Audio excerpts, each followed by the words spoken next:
हरे कृष्णा। भगवान विष्णु को समर्पित कई व्रत और त्यौहार हैं। इन्हीं व्रतों में से एक व्रत है मार्गशीर्ष मास की उत्पन्ना एकादशी का व्रत। धार्मिक ग्रंथों के अनुसार उत्पन्ना एकादशी से ही एकादशी व्रत रखने की शुरुआत हुई थी, इसलिए इस एकादशी का विशेष महत्व है।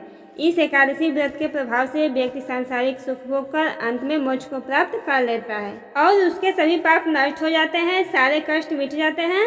जो लोग एकादशी का व्रत रखना चाहते हैं, पहली बार व्रत प्रारंभ करना चाहते हैं, उनके लिए उत्पन्ना एकादशी बहुत ही पुण्यदायी है। इस बार उत्पन्ना एकादशी व्रत की तिथि को लेकर बहुत ज़्यादा कन्फ्यूजन बना हुआ है, तो आज के इस वीडियो में जानेंगे कि आपको एकादशी का व्रत कब रखना चाहिए, एकादशी व्रत का पालन कब करना चाहिए और किन किन नियमों का पालन आपको इस दिन करना चाहिए।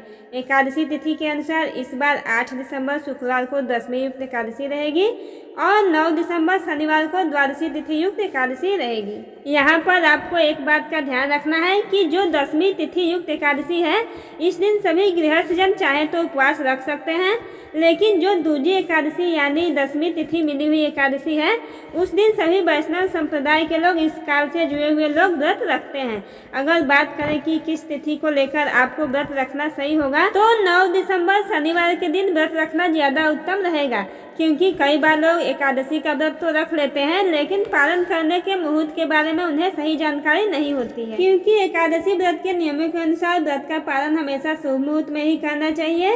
पालन के समय हरिवासर का समय ना हो, और जो पालन करने का सबसे उत्तम मुहूर्त माना जाता है वो सुबह सूर्योदय के बाद के शुरुआत के 1 से 2 घंटे का समय होता है, लेकिन कई बार सुबह के समय हरिवासर का समय लगा होता है, तो उस समय व्रत नहीं खोला जाता है। तो ऐसे में हरिवासर का समय समाप्त होने के बाद व्रत खोला जाता है, तो वह समय कई बार दोपहर का हो जाता है। तो इस कारण से जो आपका एकादशी का व्रत है, उसका जो समय है बहुत ज़्यादा हो सकता है, जिस कारण से आपको व्रत रखने में परेशानी हो सकती है। इसलिए आप तिथि का ध्यान हमेशा जरूर रखें और व्रत का पालन भी शुभ मुहूर्त में ही करें। इस बार एकादशी की तिथि प्रारंभ होगी 8 दिसंबर शुक्रवार की सुबह 5:07 से और 9 दिसंबर शनिवार की सुबह 6:31 पर तिथि समाप्त हो जाएगी और द्वादशी तिथि प्रारंभ होगी 9 दिसंबर शनिवार की सुबह 6:32 से और समाप्त होगी 10 दिसंबर रविवार की सुबह 7:13 पर। 9 दिसंबर शनिवार की सुबह सूर्योदय से पहले एकादशी रहेगी, इसलिए ये तिथि व्रत रखने के लिए उत्तम है। अब जो लोग दशमी तिथि युक्त एकादशी का व्रत रखेंगे, यानी 8 दिसंबर को व्रत रखेंगे, वो 9 दिसंबर शनिवार को व्रत का पालन कर सकते हैं और दोपहर 1:05 से 2:30 के बीच में ध्यान रखें कि सुबह को व्रत के पालन का कोई शुभ मुहूर्त नहीं है, क्योंकि सुबह के समय हरिवासर लगा हुआ होगा और नियमों के अनुसार हरिवासर के समय व्रत नहीं खोला जाता है। जो लोग अगले दिन यानी दूजी एकादशी का व्रत रखेंगे 9 दिसंबर शनिवार को, जो लोग व्रत रखेंगे वो लोग व्रत का पालन करेंगे 10 दिसंबर रविवार को सुबह 7:02 से सुबह 7:13 के अंदर और जब तक एकादशी व्रत का पालन नहीं होता है, तब तक आप सुबह के समय चाय वगैरह या किसी भी प्रकार का फल या अन्न नहीं ले सकते हैं। व्रत का पालन करने के बाद ही आपको अन्न या फिर फल आदि को ग्रहण करने चाहिए।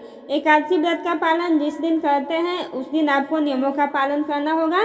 एक दिन पहले आपको तुलसी पत्र तोड़कर रख लेने होंगे, क्योंकि एकादशी की तिथि 2 दिन तक रहने वाली है। तो आप जिस दिन केवल दशमी तिथि हो, उसी दिन तुलसी पत्र तोड़कर रख लें, क्योंकि तुलसी पत्र 1 हफ्ते तक बासी नहीं माने जाते हैं। इन्हीं को आप बार बार जल में धोकर भगवान विष्णु को भोग में अर्पित कर सकते हैं और भगवान विष्णु को समर्पित उत्पन्ना एकादशी व्रत सुबह से प्रारंभ होकर अगले दिन द्वादशी तिथि के प्रारंभ तक रहता है। इस व्रत में चावल का पूरी तरह से त्याग कर देना चाहिए। जो लोग पहली बार व्रत प्रारंभ करना चाहते हैं, उन्हें पहले व्रत में कितनी संख्या में आपको यह व्रत रखने हैं। कुछ लोग साल भर की सभी एकादशी का व्रत रखना चाहते हैं, कुछ केवल शुक्ल पक्ष की एकादशी का, या कुछ साल में आने वाली कुछ मुख्य एकादशी का ही व्रत रखना चाहते हैं। तो जिस प्रकार से भी आप व्रत रखना चाहते हो, तो उनका संकल्प आप पहले ही व्रत में जरूर लें। संकल्प लेकर रखे गए व्रत जल्दी फलित होते हैं। इस व्रत में द्वादशी तिथि को अपनी सामर्थ्य के अनुसार ब्राह्मणों को या फिर निर्धन जरूरतमंद व्यक्ति को दान आदि देकर उसके बाद ही व्रत खोलना चाहिए, तभी व्रत की पूर्णता मानी जाती है।